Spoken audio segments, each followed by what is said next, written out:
मैं हूं पुष्पेंद्र कुमार और आप देख रहे हैं आपका अपना चैनल मास्टर बीएसआर, जिसमें आज हम पढ़ेंगे भारतीय इतिहास के कुछ मोस्ट इम्पोर्टेंट क्वेश्चंस जो कि आपकी आने वाली तमाम परीक्षाओं के लिए बहुत ही उपयोगी साबित होंगी। तो देखिए भाई, पहले आज हम पढ़ेंगे प्रागैतिहासिक काल का इतिहास। ठीक है, प्रागैतिहासिक काल से संबंधित कुछ मोस्ट इम्पोर्टेंट क्वेश्चंस जो कि आपकी तमाम परीक्षाओं जैसे कि UP PCS, UP TET, C TET और यूजीसी नेट, टीजीटी और पीजीटी के लिए बहुत ही उपयोगी साबित होंगे। तो चलिए समय को नष्ट न करते हुए शुरुआत करते हैं आज के प्रश्नों की। तो पहला टॉपिक आज का हमारा होगा प्राग ऐतिहासिक काल। तो जिसका पहला प्रश्न है, ताम्रस्य काल में महाराष्ट्र के लोग मृतकों के शरीर को फर्श के नीचे किस तरह रखकर दफनाते थे। तो देखिए भाई, बात है ताम्रस्य काल में जो महाराष्ट्र के लोग थे अपने जो मृतक थे उनके शरीर को किस तरीके से फर्श के नीचे दफनाते थे वो हमें बताना है। तो देखिए, उत्तर से दक्षिण की ओर दफनाया करते थे। उत्तर से दक्षिण की ओर, मान लीजिए ऊपर ये उत्तर है और नीचे क्या हमारा ये दक्षिण है। तो इस तरीके से अपने अपने जो पूर्वजों के शवों को दफनाया करते थे। उत्तर की ओर सर और दक्षिण की ओर पैर करके दफनाते थे। तो आपका जवाब हो जाएगा उत्तर से दक्षिण की ओर। ठीक है, तो क्वेश्चन नंबर 2 देखिए भाई, प्राचीन भारत में हुई वैज्ञानिक प्रगति के संदर्भ में निम्नलिखित में से कौन से कथन सही हैं। तो देखिए, हमें बताने हैं कि कौन से फैक्ट बिल्कुल सही हैं और कौन से गलत हैं। तो देखिए, फैक्ट नंबर 1 कहता है कि प्रथम शती ईस्वी में विभिन्न प्रकार के विशिष्ट शल्य औजारों का उपयोग आम था। तो ये बात बिल्कुल ठीक है। तीसरी सदी ईस्वी के आरंभ में मानव शरीर के आंतरिक अंगों का प्रत्यारोपण शुरू हो चुका था। तो देखिए, ये फैक्ट गलत है, ऐसा नहीं हुआ था। अब देखिए, तीसरा फैक्ट देखते हैं हम। 5वीं शती ईस्वी में कौन की ज्या का सिद्धांत ज्ञात था। तो ये बिल्कुल ठीक बात है। 5वीं सदी में कौन की ज्या का सिद्धांत ज्ञात था। ज्या का मतलब क्या होता है, वो साइन आपने पढ़ा होगा, साइन थीटा कोस थीटा, तो ज्या कहते हैं साइन को। ठीक है, अब फैक्ट नंबर 4 है, 7वीं शती ईस्वी में चक्रीय चतुर्भुज का सिद्धांत ज्ञात था। तो निम्नलिखित कूटों के आधार पर सही उत्तर चुनने हैं।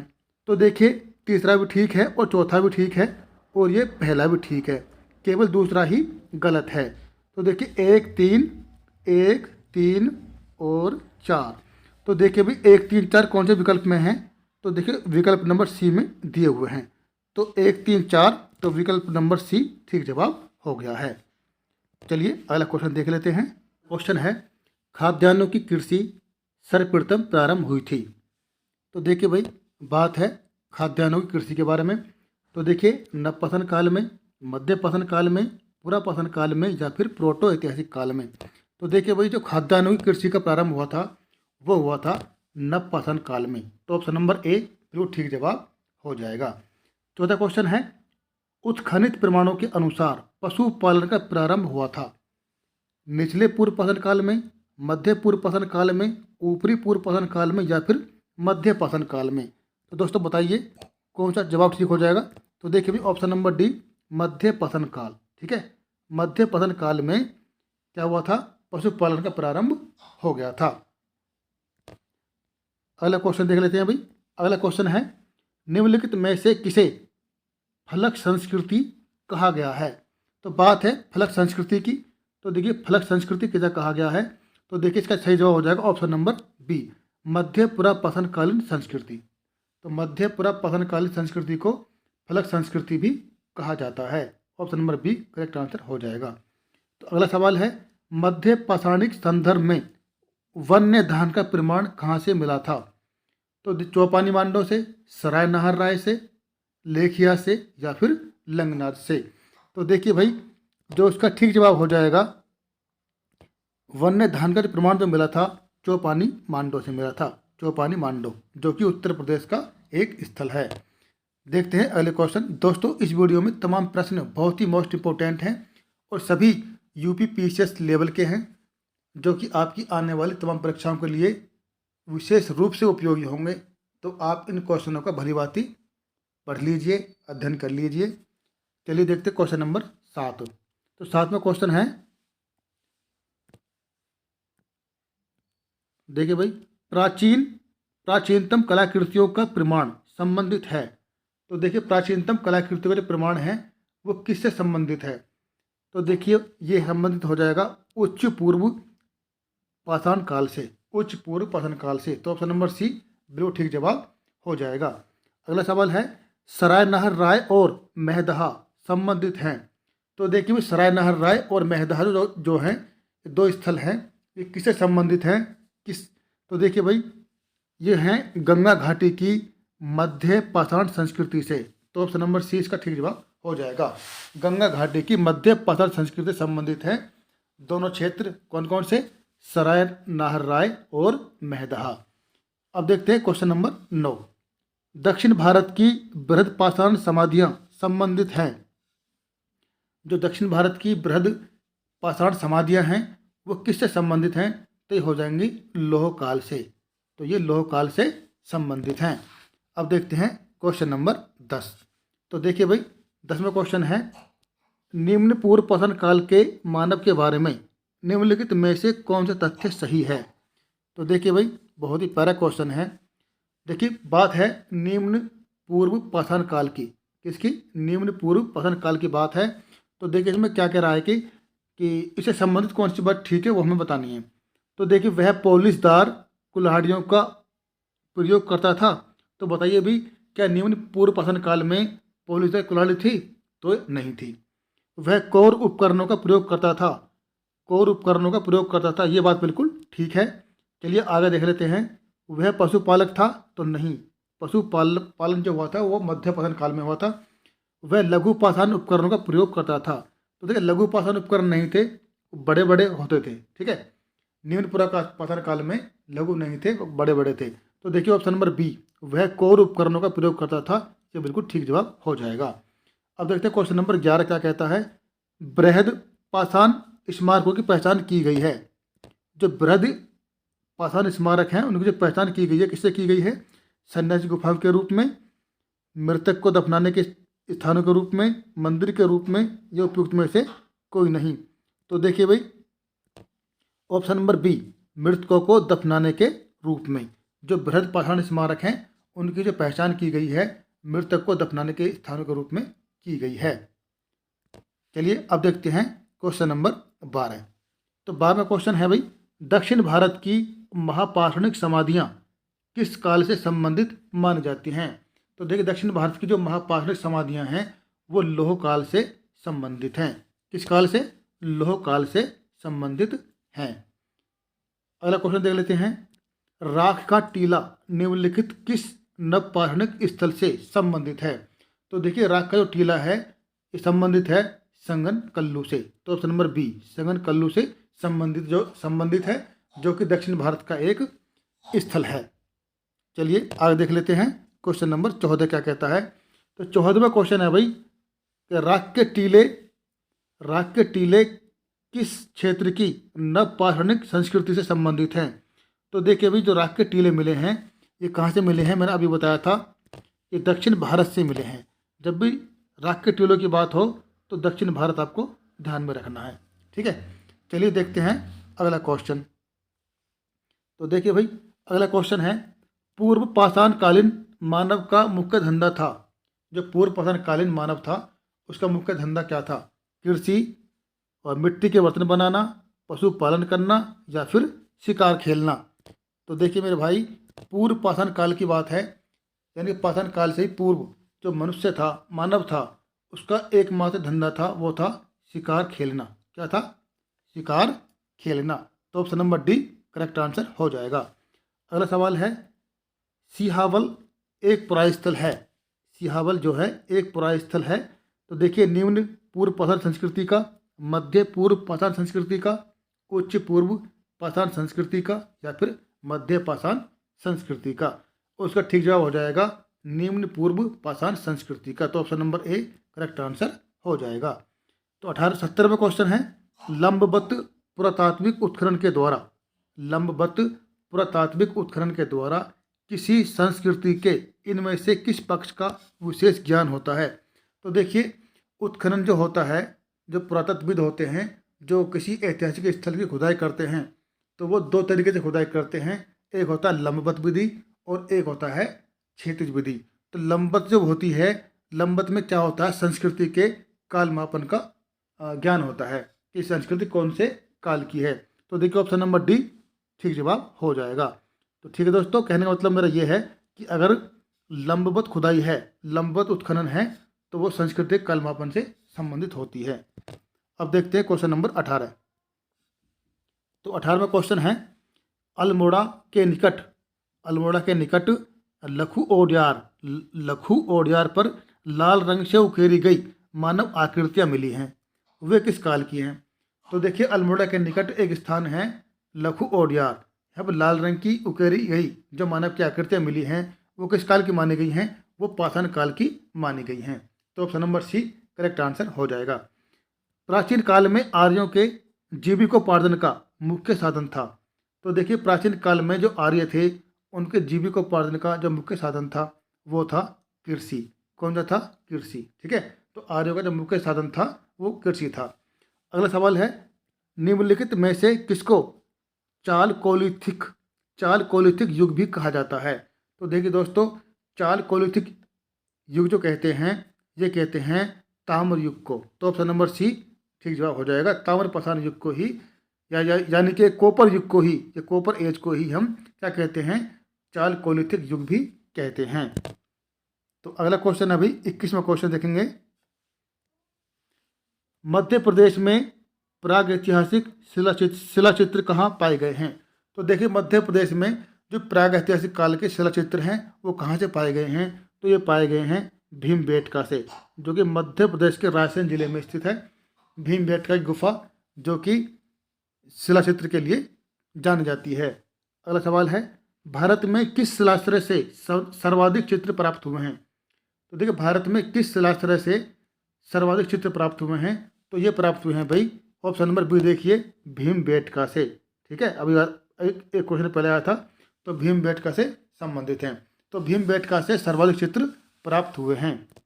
अब देखते हैं क्वेश्चन नंबर 23।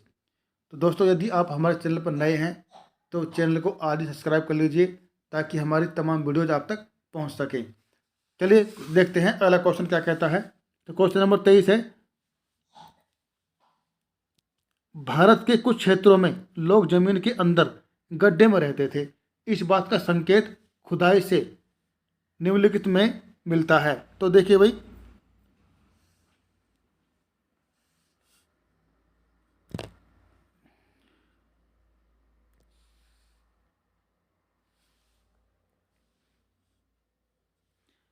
तो सवाल नंबर 23 है कि भारत के कुछ क्षेत्रों में लोग जमीन के अंदर गड्ढों में रहते थे, इस बात का संकेत खुदाई से निम्नलिखित में मिलता है। तो देखिए भाई, जो गड्ढे में रहते थे तो वो स्थान है कश्मीर। ठीक है, और कश्मीर में भी दो स्थान थे, एक का नाम था बुर्जहोम और दूसरा है हमारा क्या, गुफ्फरकाल। ये दोनों ही नवपाषाण काल स्थल हैं और दोनों जगह से हमें क्या मिला है, गड्ढे में रहने के स्थान मिले हैं। ठीक है, साक्ष्य मिले हैं। अगला क्वेश्चन है, नवपाषाण कालीन गर्त निवासों के अवशेष कहाँ से मिले हैं। तो देखिए, नवपाषाण कालीन गर्त निवासों के जो अवशेष मिले हैं हमें, वो कहाँ से मिले हैं। तो देखिए, इसमें स्थान दिए हुए हैं और हमें उनको जो ठीक है उन पर टिक करना है। पहला नंबर है बुर्जहोम, तो बिल्कुल ठीक बात है। दूसरा है गुफ्फरकाल, तो ये बिल्कुल ठीक बात है। कुचई और मेहगढ़ा नीचे कूट से सही उत्तर का चयन कीजिए। तो देखिए भाई, 1 और 2 की बात करेंगे यहाँ पर। ये जो पहले नंबर पे है बुर्जहोम और दूसरे पर है गुफ्फरकाल, तो दो ही एक ऐसे स्थल हैं जो कि नवपाषाण काल से संबंधित हैं और एक कश्मीर के स्थल हैं। और इन दोनों ही जगहों से हमें क्या मिलता है कि गर्त निवास के साक्ष्य मिलते हैं, यानी कि गड्ढे में मानव के रहने के साक्ष्य मिलते हैं। और यानी कि 1 और 2 हम इसका देखें तो विकल्प नंबर डी 1 और 2 बिल्कुल ठीक जवाब हो जाएगा। तो भाई अगला सवाल है, मानव समाधानों में कुत्ते दफनाए गए थे। तो देखिए, मानव समाधानों में या मानव के साथ कुत्ते दफनाने के साक्ष्य में कहाँ से मिले हैं। तो ये मिलते हैं बुर्जहोम में। बुर्जहोम कहाँ पर है, ये कश्मीर में है। और ये कश्मीर में क्या था, ये नवपाषाण काल का एक प्रमुख स्थल था। चलिए आगे देखते हैं। दोस्तों सारे प्रश्न बहुत ही इंपॉर्टेंट मैंने लिए हैं, बहुत ही प्यारा नोट्स है जो मैं आपको समझा रहा हूँ। तो देखिए भाई, क्वेश्चन नंबर 26 देखते हैं। गर्त निवास निम्न में से किस संस्कृति का विशिष्ट लक्षण है? तो देखिए भाई, गर्त निवास जो है किस संस्कृति का विशेष लक्षण है? हड़प्पा संस्कृति का, मध्य गंगा घाटी की नवपाषाणिक संस्कृति का, बलूचिस्तान की ताम्रपाषाणिक संस्कृति का, या फिर कश्मीर घाटी की नवपाषाणिक संस्कृति का? तो देखिए ये कश्मीर से संबंधित है। कश्मीर घाटी की नवपाषाणिक संस्कृति का इससे संबंध है। ठीक है।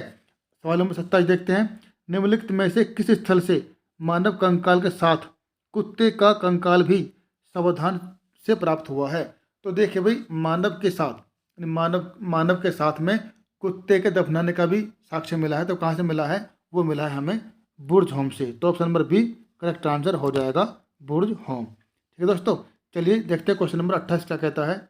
निम्नलिखित में से किस स्थान पर मानव के साथ कुत्ते को दफनाए जाने के साक्ष्य मिलते हैं? तो वही सवाल है, रिपीटेड है। तो ये option number A Burj home. ठीक है। तो बुर्ज होम एक ऐसा स्थल है जहाँ से मानव के साथ कुत्ते के दफनाए जाने के साक्ष्य प्राप्त होते हैं। चलिए देखते हैं क्वेश्चन नंबर अगला क्या कहता है। तो 29वां क्वेश्चन है, निम्नलिखित में से किस स्थान पर नवपाषाण स्तर पर गेहूं और जौ की खेती के सर्वप्रथम प्रमाण मिलते हैं? तो देखिए भाई, गेहूं और जौ की खेती के सर्वप्रथम प्रमाण मिलते हैं, ये मिलते हैं ऑप्शन नंबर सी मेहरगढ़ से मिलते हैं। सवाल नंबर 30 देखते हैं। बुर्ज होम के नवपाषाणकालीन समाधानों में मनुष्य के साथ किस पालतू जीव को दफनाने की प्रथा प्रचलित थी? तो देखिए बुर्ज होम की बात है। तो देखिए अभी मैंने बताया था कुत्ता। ठीक है। तो बुर्ज होम में मानव के साथ में कुत्ते को भी दफनाया जाता था। चलिए देखते हैं सवाल नंबर 31। तो 31 में क्वेश्चन है भाई, निम्न में से किस एक पुरास्थल से पाषाण संस्कृति से लेकर के हड़प्पा सभ्यता तक के सांस्कृतिक अवशेष मिलते हैं? यानी कि वो कौन सा स्थल है जहाँ से पाषाण संस्कृति से लेकर के हड़प्पा सभ्यता तक के सांस्कृतिक अवशेष प्राप्त हुए हैं? तो देखिए वो इनमें है Mehrgarh, option number B. Mehrgarh एक ऐसा स्थल है जहाँ से पाषाण संस्कृति से लेकर के हड़प्पा संस्कृति तक के अवशेष प्राप्त हुए हैं। तो 32वां क्वेश्चन है, भारत में व्यवस्थित कृषि का प्राचीनतम प्रमाण कहाँ से प्राप्त होता है? तो भारत में व्यवस्थित कृषि का जो प्राचीनतम प्रमाण है वो हमें कहाँ से मिलता है? तो ये मिलता है मेहरगढ़ से। तो दोस्तों आपको वीडियो कैसी लग रही है कमेंट करके ज़रूर बताइएगा। वीडियो अच्छी लग रही है तो लाइक ज़रूर कीजिएगा। यदि आप चैनल पर नए हैं तो सब्सक्राइब जरूर कीजिएगा। ठीक है दोस्तों, तो चलिए आगे बढ़ते हैं। बहुत ही प्यारे क्वेश्चन मैं आपको लेकर आया हूँ, बस आप ध्यान से पढ़िए। तो देखिए भाई, भारतीय उपमहाद्वीप में कृषि के प्राचीन साक्ष्य प्राप्त हुए हैं। तो देखिए भाई, भारतीय उपमहाद्वीप में कृषि के प्राचीन साक्ष्य जो हमें मिले हैं वो कहाँ से मिले हैं? मेहरगढ़ से मिले हैं। चलिए देखते हैं क्वेश्चन नंबर अगला क्या कहता है। भारतीय उपमहाद्वीप में पालतू भैंस, देखिए अब की बार पालतू भैंस की बात कर रहे हैं हम। पालतू भैंस का प्राचीनतम साक्ष्य कहाँ से प्राप्त हुआ है? तो देखिए पालतू भैंस की बात हमने की है तो ये मिला है मेहरगढ़ से। ठीक है, मेहरगढ़ में पालतू भैंस के साक्ष्य मिले हैं। अगला सवाल है, उस स्थल का नाम बताइए जहाँ से प्राचीनतम स्थायी जीवन के प्रमाण मिले हैं। स्थायी जीवन के प्रमाण मिले हैं और ये कहाँ से मिले हैं? तो देखिए भाई, ये जो मिलते हैं ऑप्शन नंबर डी मेहरगढ़ से ही मिलते हैं। स्थायी जीवन के प्रमाण भी मेहरगढ़ से ही मिलते हैं। तो देखिए मेहरगढ़ में क्या बताया था हमने, प्राचीनतम कृषि के साक्ष्य, पालतू भैंस के साक्ष्य और स्थायी जीवन के साक्ष्य भी यहीं से मिलते हैं। अगला सवाल है, गंगा घाटी में धान की खेती का प्राचीनतम प्रमाण कहाँ से मिला है? तो देखिए गंगा की घाटी में धान की खेती का जो प्राचीनतम प्रमाण मिला है वो मिला है लहुरा देव से। ठीक है, चलिए अगला क्वेश्चन देख लेते हैं। तो अगला क्वेश्चन है, मध्य पाषाणिक प्रसंग में पशुपालन के प्रमाण जहाँ से मिले हैं वह स्थान है। तो देखिए पशुपालन के प्रमाण मिले हैं वो मिलती है हमें आदमगढ़ से। कहाँ से मिलते हैं? आदमगढ़ से मिलते हैं। बहुत ही इंपॉर्टेंट क्वेश्चन है ये, ठीक है। अब देखिए क्वेश्चन नंबर 39 क्या कहता है, भारतीय उपमहाद्वीप में धान की खेती के प्राचीनतम साक्ष्य प्राप्त होते हैं। तो देखिए भाई, कश्मीर से और उत्तर बिहार से, महाकौशल से, या फिर विंध्य क्षेत्र से। ऑप्शन नंबर डी, विंध्य क्षेत्र से, ठीक है। चलिए देखते हैं अगला क्वेश्चन। 40वां क्वेश्चन है, निम्नलिखित में से किस क्षेत्र में चावल के उत्पादन के प्राचीनतम साक्ष्य मिले हैं। तो बात है चावल के उत्पादन के, ठीक है। तो चावल के उत्पादन के प्राचीनतम साक्ष्य कहाँ से मिले हैं, तो ये मिलते हैं हमें बेलन घाटी से, ठीक है। बेलन घाटी से, ये बोलन है, उधर बेलन है, तो आपको टिक करना है बेलन घाटी, ठीक है। बेलन घाटी, ठीक है, या कोल्डी हवा।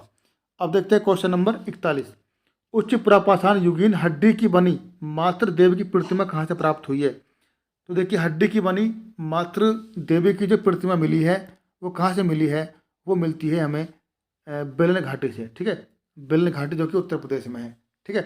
अगला देखते हैं क्वेश्चन क्या कहता है, निम्नलिखित में से किस क्षेत्र में पुरापाषाण काल, मध्य पाषाण काल और नवपाषाण काल के अवशेष एक क्रम में पाए गए हैं। यानी कि वो कौन सा स्थल है जहाँ से पुरापाषाण काल, मध्य पाषाण काल और नवपाषाण काल के स्थल क्रम में पाए गए हैं या अवशेष क्रम में पाए गए हैं। तो एकमात्र स्थान है आपके सामने बेलन घाटी। Option number C correct answer हो जाएगा। चलिए देखते हैं अगले क्वेश्चन। तो सवाल नंबर 43 है भाई, भारत में प्रागैतिहासिक मानव का प्राचीनतम जीवाश्म निम्नलिखित में से किस स्थान पर मिला है। तो भारत में प्रागैतिहासिक मानव का प्राचीनतम जीवाश्म जो मिला है वो कहाँ से मिला है, वो मिलता है हमें कहाँ से भाई, ऑप्शन नंबर बी, हथनोरा से। कहाँ से मिलता है, हथनोरा से मिलता है, ठीक है। ये आपको याद रखना है, ये बहुत ही इंपॉर्टेंट क्वेश्चन है मेरे भाई, बहुत ही इंपॉर्टेंट है। सवाल नंबर 44 है, मानव द्वारा सर्वप्रथम प्रयुक्त अनाज था। तो मानव द्वारा सर्वप्रथम प्रयुक्त अनाज कौन सा था, तो वो था जौ, ठीक है। आप सब जानते होंगे इसे। तो सवाल नंबर 45 है, निम्नलिखित में से किस मध्य पाषाणिक स्थल से हड्डी के बने आभूषण प्राप्त हुए हैं। तो देखिए भाई, हड्डी के बने जो आभूषण प्राप्त हुए हैं वो हुए हैं महदहा से। तो option number D correct answer हो जाएगा। अगला सवाल है, होमो इरेक्टस का एक कपाल निम्नलिखित में से किस स्थल से प्राप्त हुआ है। तो देखिए भाई, जो होमो इरेक्टस का जो एक कपाल मिला है वो मिला है नर्मदा घाटी में हथनोरा से। नर्मदा घाटी में हथनोरा से प्राप्त हुआ है। अगला सवाल है, हड्डी से बनी या हड्डी से निर्मित आभूषण भारत में मध्य पाषाण काल के संदर्भ में प्राप्त हुए हैं। कहाँ से हुए हैं, सरायनाहार से, महदहा से, या लेखिया से, या फिर चौपानी मांडो से। तो देखिए भाई, जो इसका ठीक जवाब है वो हो जाएगा ऑप्शन नंबर बी, महदहा से, ठीक है। तो महदहा से क्या मिला है, हड्डी से निर्मित आभूषण मिले हैं। तो देखिए अगला क्वेश्चन है, क्वेश्चन नंबर 48, निम्नलिखित में से किस स्थल से हड्डी के उपकरण प्राप्त हुए हैं। सेम वही सवाल है, तो ऑप्शन भी वही होगा भाई, ऑप्शन नंबर सी, महदहा से, ठीक है। अब देखते हैं क्वेश्चन अगला क्या कहता है। क्वेश्चन नंबर 49 है, एक ही कबर से 3 मानव कंकाल। तो देखिए, एक ही कबर से 3 मानव कंकाल निकले हैं। ये सवाल वेरी वेरी इंपॉर्टेंट है, काफ़ी परीक्षाओं में से पूछा गया है। तो देखिए भाई, एक ही कबर से 3 मानव के जो कंकाल मिले हैं वो मिले हैं कहाँ से भला, दमदमा से।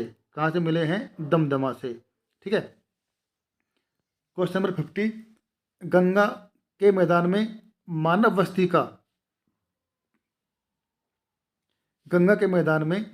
बस्ती का प्राचीनतम अवशेष कहाँ मिला है। तो देखिए भाई, गंगा के मैदान में प्राचीनतम बस्ती का जो अवशेष मिला है वो मिला है कहाँ से, कालपी से। Option number B correct answer हो जाएगा। तो दोस्तों, हमने 50 प्रश्नों का सफ़र तय कर लिया है। अब जल्दी से वीडियो को लाइक कर दीजिए ताकि हमारा भी हौसला बना रहे आपको अच्छे अच्छे क्वेश्चन प्रोवाइड कराने में। तो दोस्तों, सब्सक्राइब हमारे कम है, तो आपसे निवेदन है सब्सक्राइब ज़रूर कीजिए और वीडियो को अपने मित्रों के पास शेयर कीजिए ताकि इस वीडियो का भी लाभ उठा सकें। तो चलिए आगे बढ़ते हैं बिना रुके।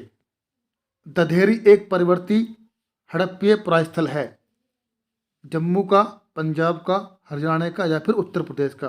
तो देखो दधेर जो है ये पंजाब का स्थल है, तो option number B correct answer हो जाएगा। चलिए देखते हैं अगले क्वेश्चन। दोस्तों बहुत ही प्यारे क्वेश्चन है। विंध्य क्षेत्र के किस शिलाश्रय से विंध्य क्षेत्र के किस शिलाश्रय से सर्वाधिक मानव कंकाल मिले हैं? तो देखिए विंध्य क्षेत्र से शिलाश्रय से सर्वाधिक मानव जो कंकाल मिले हैं वो कहाँ से मिले हैं? वो मिले हैं लेखिया से। कहाँ से मिले हैं? लेखिया से। अगला सवाल है, गेरिक मृदभांड पात्र यानी कि OCP का नामकरण हुआ है, तो ये हुआ है हस्तिनापुर में। कहाँ पर हुआ है? हस्तिनापुर में गेरिक मृदभांडों का नामकरण हुआ है। क्वेश्चन नंबर 54 है, नवदा टोली किस राज्य में स्थित है? ये नवदा टोली है तो किस राज्य में है? तो देखिए भाई गुजरात, महाराष्ट्र, छत्तीसगढ़ या फिर मध्य प्रदेश। तो देखिए भाई नवदा टोली जो स्थान है यह है मध्य प्रदेश में है। अब देखते हैं क्वेश्चन नंबर 55 क्या कहता है। तो क्वेश्चन है भाई, पाषाण उपकरण निर्माण का एक केंद्र ईसामपुर निम्न में से किस राज्य में स्थित है? तो किसकी बात कर रहे हैं हम? ईसामपुर की। तो ईसामपुर जो है ये कहाँ पर है? महाराष्ट्र में, गोवा में, कर्नाटक में या फिर राजस्थान में? तो देखिए ईसामपुर जो है ये कर्नाटक में है। Option number C correct answer. अगला क्वेश्चन है भाई, किस स्थल पर काले और लाल मृदभांडों की स्तरीय स्थिति को OCP तथा PGW के मध्य सर्वप्रथम पहचाना गया था? तो देखिए भाई ये था तुम्हारा अंतरजी खेड़ा। ठीक है, अंतरजी खेड़ा। तो अंतरजी खेड़ा स्थल पर काले और लाल मृदभांडों की स्तरीय स्थिति को OCP तथा PGW के मध्य सर्वप्रथम पहचाना गया था। तो अगला सवाल है, इसमें गलत टाइप हो गया है, इसको छोड़ देता हूँ, 58 लेता हूँ डायरेक्ट। तो देखिए अगला क्वेश्चन है, इनाम गांव भारत के किस राज्य में स्थित है? मध्य प्रदेश में, आंध्र प्रदेश में या फिर महाराष्ट्र में या फिर गुजरात में? तो इनाम गांव कहाँ पर है भाई? तो देखिए भाई इनाम गांव जो है ये महाराष्ट्र में है। ठीक है, ये महाराष्ट्र से संबंधित है। सवाल नंबर 59 है मिलान का। तो मिलान करना है सूची ए को सूची बी से, यानी सूची फर्स्ट को सूची सेकंड से मिलाना है। ये फर्स्ट सूची इधर दे रखी है, सेकंड वाली इधर दे रखी है, तो हमें इनको मिलाना है। तो देखिए यहाँ दिए हुए हैं पुरापाषाण काल और फिर मध्यपाषाण काल, नवपाषाण काल, ताम्रपाषाण काल।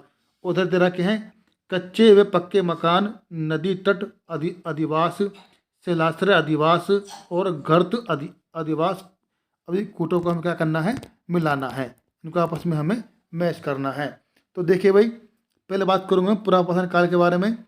तो देखिए पुरापाषाण काल संबंधित हो जाएगा आपका नदी तट अधिवास से, यानी कि जो पुरापाषाण के लोग थे नदी के तट के आसपास ही रहा करते थे। उसके बाद बात करूँगा मध्यपाषाण काल की। तो देखिए मध्यपाषाण काल जो है ये मध्यपाषाण काल में शिलाश्रय, ये लगाएंगे आप ऑप्शन नंबर 3 शिलाश्रय। ठीक है, शिलाश्रय अधिवास में रहने लग गए थे। उसके बाद बात करूँगा मैं नवपाषाण काल की। तो नवपाषाण काल में गर्तावास मिले हैं। ठीक है, अब डी की बात करूँगा मैं ताम्रपाषाण के बारे में। तो ये शिलाश्रय हो जाएगा, शिलाश्रय नहीं, ये हो जाएगा आपका ऑप्शन नंबर ए कच्चे एवं पक्के मकान से। तो इसके हिसाब से हम देखेंगे। तो देखिए भाई ए का पहला देखिए इसमें दे रखा है, और ए का पहला नहीं है, ए का दूसरा है भाई। ए का दूसरा लगाया था हमने, तो ए का दूसरा देखिए किसी में है, ए का इसमें पहला, इसमें तीसरा, थर्ड, ये रहा ऑप्शन बी। देखिए भाई ए का दूसरा है और बी का है हमारा थर्ड, और सी का देखिए सी का है 4, बिल्कुल ठीक आ रहा है यहाँ पर देखिए, और फिर डी का है हमारा फर्स्ट। तो ऑप्शन नंबर बी हमारा बिल्कुल ठीक जवाब हो गया है। ठीक है, ये इनका सही मिलान होगा। चलिए देखते हैं अगला क्वेश्चन। ये कूट दिया हुआ है, सूची फर्स्ट और सूची सेकंड सही मिलान हमें करना है। तो देखिए हड़प्पा एक तरफ दिए क्षेत्र दिए हुए हैं और दूसरी तरफ है नदी, गोदावरी, रावी, गंगा। ठीक है, और ये कृष्णा नदी। तो हमें इनको मिलान करना है। तो देखिए भाई मिलान कैसे करते हैं, सबसे पहले जो भी आपको मालूम हो उसको लगा दीजिए। तो देखिए यहाँ पर मुझे मालूम है हड़प्पा के बारे में। तो देखिए हड़प्पा जो है किस नदी किनारे था? हड़प्पा देखिए एक ट्रिक है इसकी याद करने की, हरा है रे हरा, हरा लिख लीजिए। तो है से बनता है हड़प्पा और रा से बनता है रावी। तो देखिए हड़प्पा जो हो गया हमारा, ये रावी नदी के किनारे स्थित है। तो इसका मतलब क्या हो गया, ए का हो गया हमारे कौन सा, दूसरा हो गया, ए का दूसरा। अब देखिए इसमें है ए का दूसरा, तो देखिए भाई केवल एक ही है ऑप्शन नंबर बी, जिसमें ए का दूसरा दिया हुआ है। अब देखिए इससे आप मिला सकते हैं या डायरेक्ट लगा दीजिए, बिल्कुल ठीक जवाब हो जाएगा। अब बी का है इसमें तीसरा, हस्तिनापुर का। हस्तिनापुर जो है गंगा किनारे स्थित है, ठीक है। फिर नागार्जुनकोंडा जो है ये किसके किनारे स्थित है, ये कृष्णा नदी के किनारे है, ठीक है। पैठन जो है, पैठन गोदावरी से संबंधित है। तो option number B correct answer हो जाएगा, ठीक है। चलिए देखते हैं क्वेश्चन नंबर 61। तो प्रश्न है, निम्नलिखित में से कौन सा सही सुमेलित नहीं है। कायथा, कायथा कर्नाटक, चिरांद बिहार, पांडु राजार ढीबी ये बंगाल में है, दायमाबाद महाराष्ट्र में है। तो ये तीनों बिल्कुल ठीक हैं। तो देखो पर कायथा, कायथा जो है कर्नाटक से संबंधित नहीं है, तो ये गलत हो जाएगा। तो ऑप्शन नंबर ए इसका ठीक जवाब मान लिया जाएगा। तो देखिए भाई अगला क्वेश्चन है, 62वां क्वेश्चन है, निम्नलिखित दर्शनीय स्थलों को सुमेलित कीजिए। तो सुमेलित करना देखिए इनको हमें। तो देखिए भाई पहला है उदयगिरी, फिर है भीमबेटका, उसके बाद है माधवगढ़, फिर है चित्रकूट। इधर स्थान दिए हुए हैं और फिर उससे संबंधित साक्ष्य दिए हुए हैं। तो देखिए पहले मुझे मालूम है इसमें भीमबेटका से हमें चित्र मिले हैं, प्रागैतिहासिक कालीन चित्र में कहाँ से मिले हैं, वो मिले भीमबेटका से। तो उसके हिसाब से बी का हो जाएगा पहला। अब आप देखिए मिलान में बी में पहला है, तो देखिए इसमें तो बी में पहला नहीं है। तो देखिए option number D, option number D में देखिए बी का पहला आया हुआ है। अब देखिए उसके बाद देखेंगे हम ए का दूसरा, उदयगिरी से क्या मिला है हमें, शिलाओं को उत्खनित कर गड़ी मूर्तियां स्तंभ मिली हैं, ये बिल्कुल ठीक हो गया। अब देखिए सी का है चौथा, माधवगढ़ से क्या मिला है, राष्ट्रीय उद्यान कूट, राष्ट्रीय उद्यान कूट संबंधित है इससे। और चित्रकूट की हम बात करेंगे तो रामकथा से जुड़ा हुआ एक तीर्थ स्थल है। तो चित्रकूट वही सबरी कहानी आपने सुनी होगी, तो चित्रकूट रामकथा से जुड़ा हुआ एक तीर्थ स्थान है, ठीक है। चलिए देखते हैं क्वेश्चन नंबर अगला, कथन ए और कथन बी दिए हुए हैं, और मतलब कथन ए कथन है और आर उसका कारण है, तो हमें पहचानना है और फिर सही जवाब देना है कोट के अनुसार। तो देखिए भाई क्वेश्चन है, पहले कथन है, कथन ए, प्रागैतिहासिक भारत के संदर्भ में अधिकतर कृषि स्थलों से नवपथनकालीन उपकरण भी उपलब्ध हुए हैं, ठीक है। तो ये कैसी बात है, ये बिल्कुल ठीक बात है। क्यों मिले हैं, अब कारण है इसका, स्थायी कृषि गतिविधि के लिए आवश्यक था कि विभिन्न प्रकार के सूक्ष्म पाषाण उपकरणों का विकास, सूक्ष्म पाषाण के उपकरणों का विकास उपयोग हो। तो दोनों ये बात ठीक है, और बी आर जो है इसकी बिल्कुल व्याख्या है। तो इसके हिसाब से हम देखेंगे ए तथा आर दोनों सही हैं, और आर जो है ए का सही स्पष्टीकरण है। तो ऑप्शन नंबर ए बिल्कुल ठीक जवाब हो जाएगा। 65। तो ये क्वेश्चन देखिए भाई, कोपेनहेगन संग्रहालय की सामग्री से पाषाण, कांस्य और लोह युग का त्रियुगीय विभाजन किया गया था, ठीक है। तो देखिए कोपेनहेगन बहुत ही इंपॉर्टेंट क्वेश्चन है मेरे भाई, बहुत ही इंपॉर्टेंट से कहते हैं। तो कोपेनहेगन संग्रहालय की सामग्री से पाषाण, कांस्य और लोह युग, ये त्रियुग की बात करी थी, किसने की थी, तो बताओ किसने की थी। तो देखिए ऑप्शन नंबर ए थॉमसन ने की थी। जहाँ पर त्रियुग की बात हो जाए, ठीक है, तो आपको याद रखना है थॉमसन। तो ठीक है, थॉमसन ने क्या किया था, कोपेनहेगन संग्रहालय की सामग्री से प्राप्त करके सामग्री के अनुसार इस काल को 3 भागों में बांटा था। वो कौन कौन से 3 काल थे, पाषाण काल, कांस्य काल और लोह युग, ठीक है। इन तीनों कालों की इन्होंने बात की थी। अगला सवाल है, भारत के किस स्थल की खुदाई से लोह धातु के प्रचलन के प्राचीनतम प्रमाण मिले हैं। तो सबको पता है भाई, तो भारत के जो एक स्थल था वो था अंतरजी खेड़ा, जहाँ से प्रथम बार या पहली बार लोहे के साक्ष्य प्राप्त हुआ था। चलिए अब देखते हैं क्वेश्चन नंबर 67। भारत में सर्वप्रथम पूर्व पतनकालीन उपकरण रॉबर्ट ब्रूस फुट को कब मिला था। तो देखिए रॉबर्ट ब्रूस फुट को जो मिला था दक्षिण भारत में मिला था, और ये कब मिला था, 1863 में। आपको याद होगा पल्लव रंभ नामक स्थान दक्षिण भारत में। तो वहाँ से क्या मिला था, एक हैंडेक्स मिला था। किसको, रॉबर्ट ब्रूस फुट को। ठीक है, तो option number B correct answer हो जाएगा। अगला क्वेश्चन है, भारत में प्रथम पूरा प्रस्तर युगीन औजार की खोज का, जिससे देश में प्रागैतिहासिक अध्ययन का रास्ता खुला, श्रेय किसे दिया जाता है?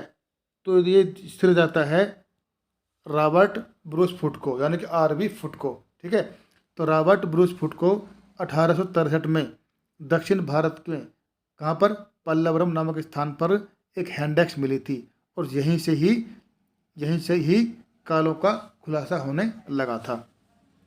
69 क्वेश्चन है, भारत में प्रथम पूरा पाषाणिक उपकरण की खोज करने वाले रॉबर्ट ब्रूस फुट थे। क्या थे वो? एक भूगर्भ वैज्ञानिक थे, पुरातत्वविद थे, या पूरा वनस्पति शास्त्र थे, या फिर इतिहासकार थे। तो देखिए भाई, वो कौन थे? वो एक भूगर्भ वैज्ञानिक थे। कौन थे? भूगर्भ वैज्ञानिक थे। तो ऑप्शन नंबर ए बिल्कुल ठीक जवाब हो जाएगा, भूगर्भ वैज्ञानिक थे। अगला क्वेश्चन है, निम्नलिखित में से किसे भारत में प्रागैतिहासिक पुरातत्व का जनक कहा जाता है? तो देखिए, भारत में प्रागैतिहासिक पुरातत्व का जनक किसे कहा जाता है? तो आपका जवाब हो जाएगा option number D, Robert Bruce foot को। ये आपको याद रखना है, बहुत ही इंपोर्टेंट क्वेश्चन है। ठीक है, तो प्राग ऐतिहासिक पुरातत्व का जनक कौन है? तो रॉबर्ट ब्रूस फुट हैं। ठीक है, अगला सवाल देखते हैं भाई, नर्मदा टोली का उत्खनन किसने किया था? नर्मदा टोली का उत्खनन किसने किया था? तो देखिए भाई, के डी वाजपेयी ने, वी एस बाकंडक ने, एच डी सांकलिया ने, या फिर मार्टिमर व्हीलर ने। तो देखिए भाई, इसका सही जवाब हो जाएगा option number C, H D Sankalia ने नर्मदा टोली का उत्खनन किया था। अगला क्वेश्चन है, रॉबर्ट ब्रूस फुट जिन्होंने भारत में प्रथम पूर्व पाषाणिक उपकरण की खोज की, मूलतः थे, कौन थे वो? तो वे थे, अभी क्वेश्चन आया था, वो एक भूवैज्ञानिक थे। तो ऑप्शन नंबर बी ठीक जवाब हो जाएगा, एक भूवैज्ञानिक थे। तो अगला सवाल है, प्रारंभिक पूर्ण मानव को किस नाम से जाना जाता था? तो देखिए, प्रारंभिक पूर्ण मानव को जाना जाता था क्रोमेगनन। ठीक है, क्रोमेगनन के नाम से जाना जाता था। तो option number B correct answer हो जाएगा। अगला सवाल है, वस्त्रों के लिए कपास की खेती का आरंभ सबसे पहले किसने किया था? मिदा में, मेसोपोटामिया में, या फिर मध्य अमेरिका में, या फिर भारत में? तो देखिए भाई, वस्त्रों के लिए कपास की खेती जो की गई थी सबसे पहले कहाँ की गई थी? भारत में ही की गई थी। ठीक है, तो option number D correct answer हो जाएगा। अगला सवाल है, कार्बन डेटिंग का प्रयोग किसकी उम्र निर्धारित करने के लिए किया जाता है? तो फॉसिल्स की उम्र निर्धारित करने के लिए क्या आता है? कार्बन डेटिंग का प्रयोग। तो देखिए भाई, अगला क्वेश्चन है क्वेश्चन नंबर 67। तो देखिए, भारत में मानव का सर्वप्रथम साक्ष्य मिला है। भारत में मानव का सर्वप्रथम साक्ष्य कहाँ से मिला है? तो ये मिलता है हमें डी, नर्मदा घाटी से। कहाँ से मिलता है? नर्मदा घाटी से। 77वां क्वेश्चन है, मध्य प्रदेश के किस पुरास्थल से प्रारंभिक ऐतिहासिक युग के विविध लौह उपकरण प्राप्त हुए हैं? विविध लौह उपकरण प्राप्त हुए हैं। तो देखिए, ये हुआ है नागदा से। ठीक है, क्वेश्चन क्या है एक बार दोबारा देख लीजिए, मध्य प्रदेश के किस पुरास्थल से प्रारंभिक ऐतिहासिक युग के विविध लौह उपकरण प्राप्त हुए हैं? तो मध्य प्रदेश में वो स्थान है, इसका नाम है नागदा। ठीक है, अगला क्वेश्चन है, ताम्रपाषाण मालवा संस्कृति के अवशेष निम्न में से कहाँ से प्राप्त हुए हैं? तो देखिए, ताम्रपाषाण की बात हो रही है, तो देखिए ये मिले हैं हमें अहाड़, जो कि राजस्थान का स्थान है, अहाड़ और गलुंड से। ठीक है, यहाँ से क्या मिलता है? ताम्रपाषाण मालवा संस्कृति के अवशेष मिले हैं। चलिए आगे देखते हैं क्वेश्चन नंबर 79। तो क्वेश्चन नंबर 79 है, गुफकराल निम्न में से स्थित है, कहाँ पर है? स्वात घाटी में, ब्रह्मपुत्र घाटी में, सिंधु घाटी में, या फिर गंगा नदी घाटी में? तो देखिए भाई, इसका जो सही जवाब हो जाएगा, ये स्वात घाटी में है। ठीक है, स्वात घाटी में है, और यानी कश्मीर में है, और यहाँ पर गर्त आवास के साक्ष्य मिले हैं, और ये एक नवपाषाणकालीन स्थल है। तो क्वेश्चन नंबर 80 है, निम्नलिखित किस ताम्रकालीन स्थल से तांबे के प्रयोग का साक्ष्य प्राप्त हुआ है? तो देखिए भाई तांबे के प्रयोग का साक्ष्य जो मिलता है, तांबे के प्रयोग का साक्ष्य मिलता है वो मिलता है हमें कहाँ से? ऑप्शन नंबर ए अहाड़ से। ठीक है, अहाड़ यानी कि राजस्थान से। ठीक है, तो ऑप्शन नंबर ए बिल्कुल ठीक जवाब हो जाएगा। तो दोस्तों ये थे हमारे पाषाण काल से संबंधित कुछ महत्वपूर्ण प्रश्न जो कि आपकी आने वाली तमाम परीक्षाओं के लिए महत्वपूर्ण साबित हो सकते हैं।